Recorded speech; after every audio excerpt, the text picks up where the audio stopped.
দাবদাহে পড়ছে দেশের উত্তর পশ্চিমাঞ্চল। তীব্র গরমে বিপর্যস্ত জনজীবন।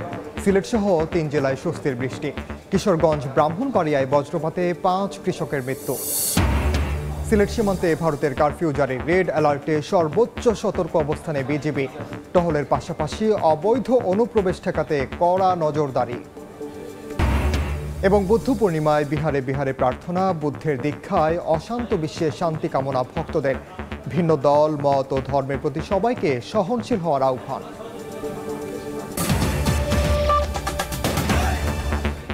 বাংলার সময়ের সঙ্গে আছে আমি ওমর ইনান। তীব্র দাবদাহে পড়ছে দেশের উত্তর পশ্চিমাঞ্চল। প্রচণ্ড গরমে বিপর্যস্ত হয়ে পড়েছে জনজীবন। এদিকে দুপুরের পর সিলেট, হবিগঞ্জ ও কিশোরগঞ্জে স্বস্তির বৃষ্টি হয়েছে। 2 জেলায় বজ্রপাতে মারা গেছেন 6 কৃষক। দিনের বেলায় সূর্যের তপ্ত কিরণ, রাতেও নিস্তার নেই গরম থেকে। ফ্যানের বাতাসে ও ছায়াযুক্ত জায়গায়ও ঘেমে যাচ্ছেন মানুষ। আর্দ্রতাজনিত চরম অস্বস্তির কারণে হাঁপিয়ে উঠছে জনজীবন। প্রখর উত্তাপ ও কাঠফাটা রোদে জনজীবন অতিষ্ঠ হয়ে পড়েছে। ঘরে বাইরে কোথাও নেই স্বস্তি। দাবদাহের কারণে খুব প্রয়োজন ছাড়া বাইরে বের হচ্ছেন না মানুষ। যারা বের হচ্ছেন, হাঁসফাঁস অবস্থা তাদের। বিপাকে পড়েছেন দিনমজুর ও খেটে খাওয়া মানুষ। গরম থেকে একটু স্বস্তি পেতে মানুষজন আশ্রয় নিচ্ছেন গাছের ছায়ায়। প্রাণ জুড়ানোর চেষ্টা করছেন আখের শরবত, লেবুর জুস সহ বিভিন্ন পানীয় পান করে। গরমে থাকা যাচ্ছে না, এত গরম যে গাড়িতে বসে থাকা যায় না, মনে হয় যে আগুন উপর থেকে আগুন পড়তেছে। তাপমাত্রা এইভাবে যদি চলতে থাকে তাহলে আমাদের খুবই মুশকিল হয়ে যাবে বাইরে চলাফেরা করা। এদিকে ধান কাটার ভরা মৌসুমে হঠাৎ তাপমাত্রা বেড়ে যাওয়ায় দুর্ভোগে পড়েছেন চাষিরা। ভ্যাপসা গরম আর তীব্র রোদে ধান কাটতে পারছেন না কৃষক। মানুষ বৃষ্টির অপেক্ষায় আছে। ফসলের মাঠ পুড়ে যাচ্ছে, নদী নালা শুকিয়ে যাচ্ছে। সকাল থেকে সূর্যের চোখ রাঙানি থাকলেও দুপুরে স্বস্তির বৃষ্টি নামে রাঙামাটিতে। আকাশে কালো মেঘ জমে শুরু হয় দমকা হাওয়া সহ বৃষ্টিপাত। গরমের তীব্রতা কমে স্বস্তি আসে জনজীবনে। হবিগঞ্জ ও সিলেটে এক পশলা বৃষ্টি প্রচণ্ড গরমের মাঝে শীতল পরশ এনে দেয় জনজীবনে। শুরু হয় দমকা হাওয়ার সঙ্গে গুরুগম্ভীর মেঘের গর্জন। এদিকে কিশোরগঞ্জের ভৈরবেও হয় বৃষ্টিপাত। আলাদা স্থানে বজ্রপাতে মারা গেছেন 3 জন। খাদিজা স্বপ্না, সময় সংবাদ। সিলেট সীমান্তে ভারতের অভ্যন্তরে কারফিউ জারি করা হয়েছে। বাংলাদেশ অংশে সর্বোচ্চ সতর্ক অবস্থানে রয়েছে বিজিবি। দিনে ও রাতে সীমান্ত এলাকায় টহলের পাশাপাশি অবৈধ অনুপ্রবেশ ঠেকাতে রয়েছে কড়া নজরদারি। গত কয়েকদিনে সিলেট অঞ্চলের মৌলভীবাজার অংশে বিএসএফ সদস্যরা অর্ধশতাধিক মানুষকে বাংলাদেশে পুশিং করে। এ ঘটনার পর বিজিবির পক্ষ থেকে প্রতিবাদ জানানোর পাশাপাশি সীমান্তে রেড অ্যালার্ট জারি করা হয়। টহলের পাশাপাশি কাজ করছে বিজিবির অত্যাধুনিক যান্ত্রিক টহল অপারেটর এটিপি।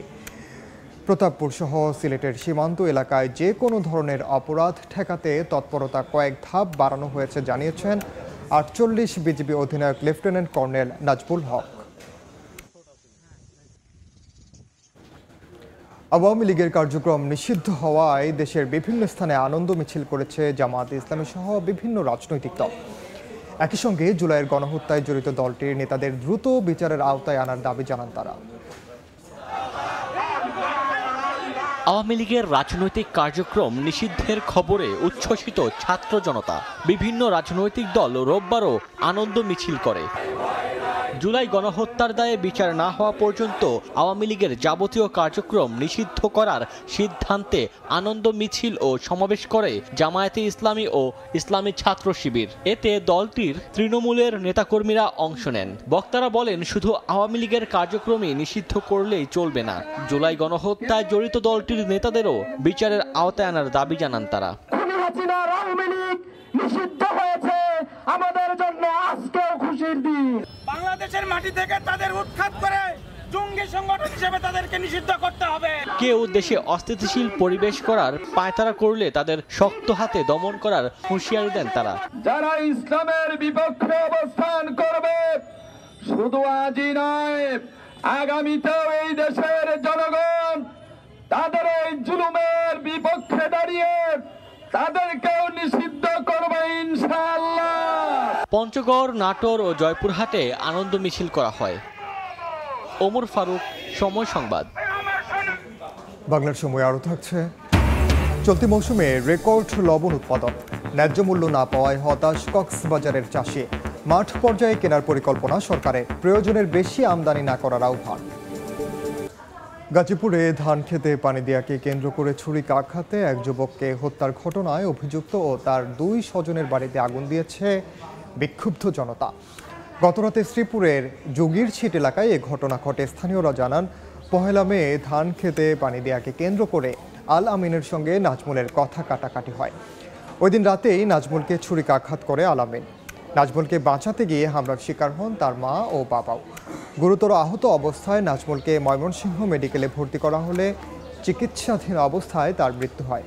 জানাজা শেষে দাফন সম্পন্ন করার পরপরই উত্তেজিত জনতা অভিযুক্ত আল আমিনের বাড়িতে আগুন ধরিয়ে দেয়।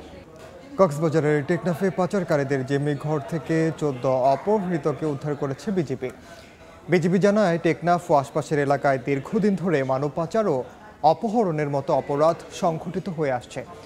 এসব অপরাধ দমনে নিয়মিত অভিযানের অংশ হিসেবে শনিবার রাতে টেকনাফ সদরের উত্তর লম্বরি এলাকার সাইফুল ইসলামের বাড়ি থেকে জিম্মি করে রাখা 14 জনকে উদ্ধার করা হয়।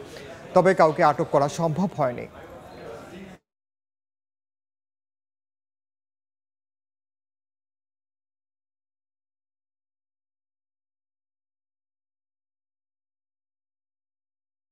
দীর্ঘদিন যাবৎ 14 জন বাংলাদেশি নাগরিককে বিভিন্ন জায়গা থেকে অপহরণ করে এখানে আটকে রাখা হয়েছিল এবং সেই সূত্র অনুযায়ী আমরা তথ্য অনুযায়ী অভিযান পরিচালনা করে 14 জনকেই সুস্থ শরীরে উদ্ধার করতে সক্ষম হয়। যারা ভুক্তভোগী তাদের সাথে বিস্তারিত কথা বলে আইনসঙ্গত ব্যবস্থা গ্রহণের পাশাপাশি আমরা তাদের কাছে প্রাপ্ত তথ্যপত্রের ভিত্তিতে সেটা চুলচারা বিশ্লেষণ সাপেক্ষে এই অভিযান পরিচালনা করব।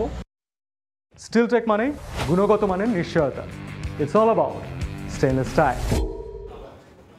বাংলার সময় আরও থাকছে। শেরপুরের গারো পাহাড়ে জলঢুপি জাতের আনারসের বাণিজ্যিক আবাদ, লাভবান হচ্ছে কৃষক। ফলন বাড়াতে সহযোগিতার আশ্বাস কৃষি বিভাগের। লবণ উৎপাদনের চলতি মৌসুম শেষ হতে বাকি মাত্র 4 দিন। এরই মধ্যে 62 বছরের মধ্যে দ্বিতীয় সর্বোচ্চ 21 লাখ মেট্রিক টন লবণ উৎপাদন হয়েছে। কিন্তু মৌসুম জুড়ে ন্যায্য মূল্য নিশ্চিত না হওয়ায় হতাশ চাষিরা। তাই গোডাউন নির্মাণের পাশাপাশি মাঠ পর্যায়ে চাষিদের কাছ থেকে সরাসরি লবণ কেনার পরিকল্পনা করছে সরকার। একই সঙ্গে প্রয়োজনের বেশি কাউকে শিল্প লবণ আমদানি করতে দেওয়া হবে না, জানিয়েছেন শিল্প সচিব। লবণ উৎপাদনের মৌসুম শেষ হতে আরও 4 দিন সময় আছে। এরই মধ্যে উপকূলে ৬৯,১৯৮ একর জমিতে ২১ লাখ মেট্রিক টন লবণ উৎপাদন হয়েছে। বেসিক বলছে, যা ৬২ বছরের মধ্যে দ্বিতীয় সর্বোচ্চ রেকর্ড পরিমাণ লবণ উৎপাদন। তীব্র তাপ প্রবাহের কারণে এবার লবণ উৎপাদনে অতীতের সব রেকর্ড ছাড়িয়েছে। কিন্তু রেকর্ড লবণ উৎপাদনের পরও চাষিদের মুখে হাসি নেই। ন্যায্য মূল্য নিশ্চিতের দাবিতে নানা কর্মসূচি পালন করেছে চাষিরা।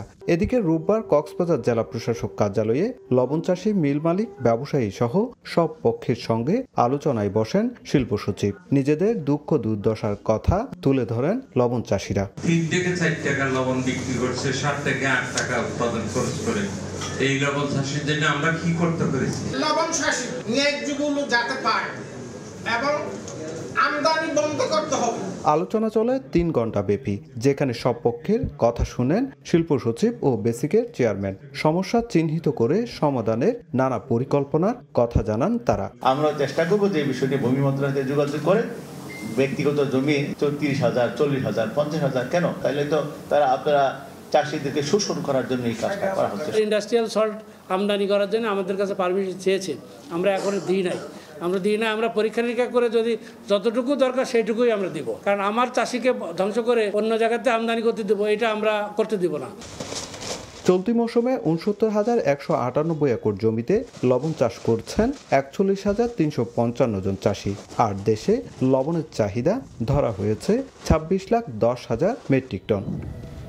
সুজাউদ্দিন রুবেল, সময় সংবাদ, কক্সবাজার। গাজীপুরের কাশিমপুরে শ্রমিক আন্দোলনের জেরে মার্ক সোয়েটার অনির্দিষ্টকালের জন্য বন্ধ ঘোষণা করা হয়েছে। প্রতিবাদে বিক্ষোভ করছেন পোশাক শ্রমিকরা। সকালে সুরাবাড়ি এলাকায় কারখানাটিতে কর্মরত শ্রমিকরা কাজে যোগ দিতে এসে গেইটে অনির্দিষ্টকালের বন্ধের নোটিশ দেখতে পান। এতে ক্ষুব্ধ হয়ে শ্রমিকরা বিক্ষোভ শুরু করেন। আঞ্চলিক সড়কে নেমে স্লোগান দিতে থাকেন তারা। আন্দোলনরত শ্রমিকরা জানান, কাজের রেট বৃদ্ধির জন্য তারা কয়েকদিন ধরে দাবি জানিয়ে আসছিলেন। সবশেষ শনিবারও মালিকপক্ষের সঙ্গে তর্কে জড়ান শ্রমিকরা। রোববার কাজের রেট প্রকাশ করার কথা ছিল।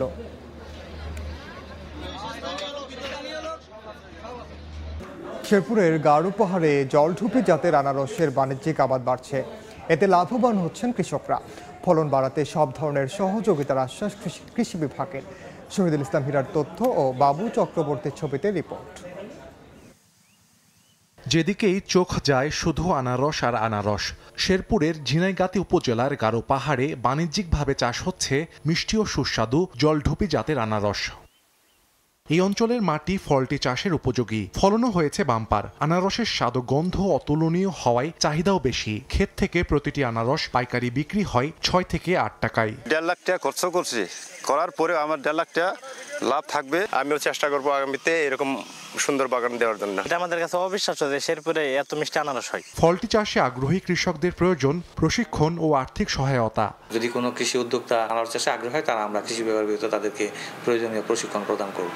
কৃষি বিভাগের তথ্য মতে প্রতি একর জমিতে রোপণ করা যায় 18,000 জলঢুপি আনারসের চারা। আর ফল কাটার উপযোগী হয় চারা রোপণের 1 বছর পর। প্রতি শতাংশে ফলন হয় প্রায় 125 থেকে 180 কেজি পর্যন্ত।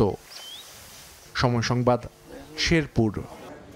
নানা আয়োজনে সারা দেশে পালিত হচ্ছে বৌদ্ধ ধর্মাবলম্বীদের অন্যতম প্রধান ধর্মীয় উৎসব বুদ্ধ পূর্ণিমা।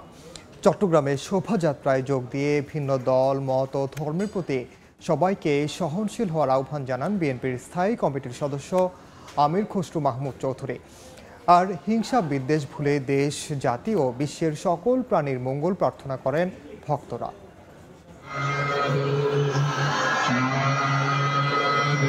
বুদ্ধ স্নান, বুদ্ধ পূজা, অষ্টশীল প্রার্থনার মধ্য দিয়ে শুরু হয় বুদ্ধ পূর্ণিমার মূল আনুষ্ঠানিকতা। এরপর প্রদীপ প্রজ্বলন, জল অর্পণ সহ নানা আনুষ্ঠানিকতা পালন করা হয়। রাঙ্গামাটি শহরের সংঘরাম বৌদ্ধ বিহারে প্রদীপ প্রজ্বলন শেষে ভক্তরা নিজেকে সমর্পণ করেন বুদ্ধের চরণে। সমস্ত মানব সমাজ সুস্থ সুন্দরভাবে জীবনযাপন করতে পারে। খাগড়াছড়িতে শোভাযাত্রা শেষে শহরের সাধনাটিলা বন বিহারে হাজার প্রদীপ দান ও পিণ্ড দান করেন ভক্তরা। ভগবান বুদ্ধের জীবন দর্শন হচ্ছে সাম্য, মৈত্রী, অহিংসা। চট্টগ্রামের ডিসি হিলের সামনে থেকে শোভাযাত্রা বের করে সম্মিলিত বুদ্ধ পূর্ণিমা উদযাপন পরিষদ। এতে অংশ নেন বিএনপির স্থায়ী কমিটির সদস্য আমির খসরু মাহমুদ চৌধুরী। তিনি বলেন, সংখ্যাগরিষ্ঠদের রাজত্ব বাংলাদেশে আর চলবে না। ভিন্ন দল, মত ও ধর্মের প্রতি সবাইকে সহনশীল হওয়ার আহ্বান জানান তিনি। সংখ্যাগরিষ্ঠের রাজত্ব বাংলাদেশে চলবে না। রাজনৈতিক ভিন্নতা থাকবে, মতের ভিন্নতা থাকবে, কিন্তু অপরের যে মত তার প্রতি আমাকে সম্মান জানাতে হবে। বৌদ্ধ ধর্মের প্রবর্তক গৌতম বুদ্ধের জন্ম, বুদ্ধত্ব লাভ ও মহাপরিনির্বাণ লাভ করায় এই দিনটি বৌদ্ধ ধর্মাবলম্বীরা বুদ্ধ পূর্ণিমা নামে পালন করে আসছেন। শামিমা শাম্মী, সময় সংবাদ। বাংলার সময়ের শীর্ষ সংবাদগুলো জানিয়ে দিচ্ছি আরেকবার। দাবদাহে পড়ছে দেশের উত্তর পশ্চিমাঞ্চল। তীব্র গরমে বিপর্যস্ত জনজীবন। সিলেট সহ দেশের বিভিন্ন স্থানে বৃষ্টি। 3 জেলায় বজ্রপাতে 8 জনের মৃত্যু। সিলেট সীমান্তে ভারতের কারফিউ জারি, রেড অ্যালার্টে সর্বোচ্চ সতর্ক অবস্থানে বিজিবি। টহলের পাশাপাশি অবৈধ অনুপ্রবেশ ঠেকাতে কড়া নজরদারি। এই ছিল বাংলার সময়ে। সঙ্গে থাকুন সময়ে।